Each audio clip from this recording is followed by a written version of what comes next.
The Nightingale of India. या hey guys, आज मैं आपको the Nightingale of India, Bharat की कोकिला के बारे में कुछ बताऊंगा।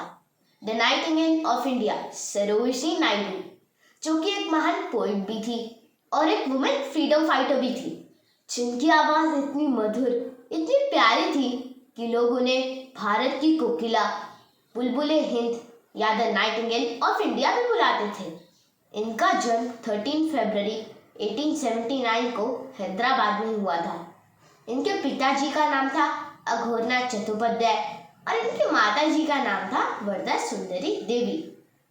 इनको कविता लिखने और पढ़ने का शौक इनकी माताजी से ही आया था। और सरोजिनी नायडू, जो पढ़ाई में बहुत अच्छी थी और हायर एजुकेशन के लिए उन्हें 1895 में इंग्लैंड भेज दिया गया था। उनके कॉलेज का नाम था किंग्स कॉलेज लंदन और वहां उन्हें मिले सर एडमंड विलियम गोस, जो कि प्रसिद्ध साहित्यकार थे। उन्होंने उन्हें भारतीय समाज पर लिखने की सलाह दी थी।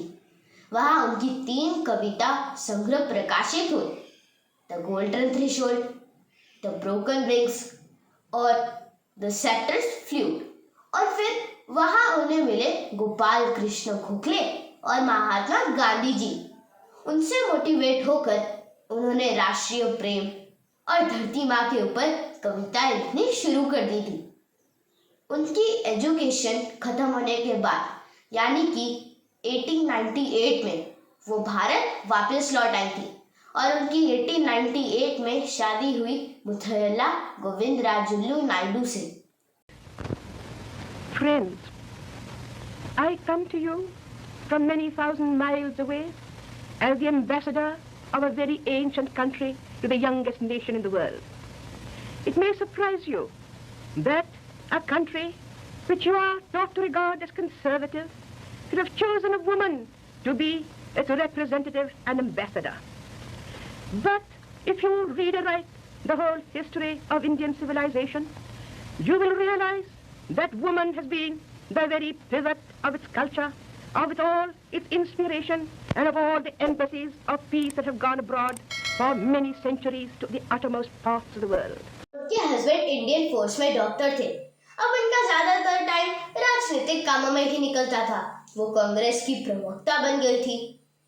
उन्होंने पूरे देश में घूम घूम कर स्वाधीनता का संदेश देना शुरू कर दिया था। उन्होंने हिंदू मुस्लिम एकता और शिक्षा पर जोर दिया। 1925 जब वो कांग्रेस के अध्यक्ष बन गई थी, तब गांधी जी ने उन्हें बहुत मोटिवेट और उनका बहुत साथ भी दिया था। गांधी जी की दांडी यात्रा में भी वो उनके साथ रही थी। और जब सरोजिनी जी भाषण देती थी, तब लोग उनकी इतनी अच्छी आवाज सुनकर मंत्रमुग्ध हो जाते थे। 1942 गांधी जी के भारत छोड़ो आंदोलन में भी उन्होंने पार्टिसिपेट किया था, पर इस लड़ाई में उन्हें बहुत बार जेल भी जाना पड़ा। इंडिया इंडिपेंडेंस के बाद सरोजिनी नायडू वो गवर्नर ऑफ प्रोविंस भी बन गई थी। वो भारत की फर्स्ट वुमेन गवर्नर थी। 1949 2 मार्च लखनऊ में उनका देहांत हो गया था। तब वो 70 इयर्स की थी। तब से उन्हें पूरे देश में द नाइटिंगेल ऑफ इंडिया कहा जाता है। तो ये थी हमारे भारत की कोकिला की कहानी। अगर आपको ये इन्फॉर्मेशन अच्छी लगी हो तो एंटरटेनमेंट चटकारा को लाइक, शेयर एंड सब्सक्राइब करना मत भूलना। Thank you very much indeed. I'm awfully pleased to have been successful.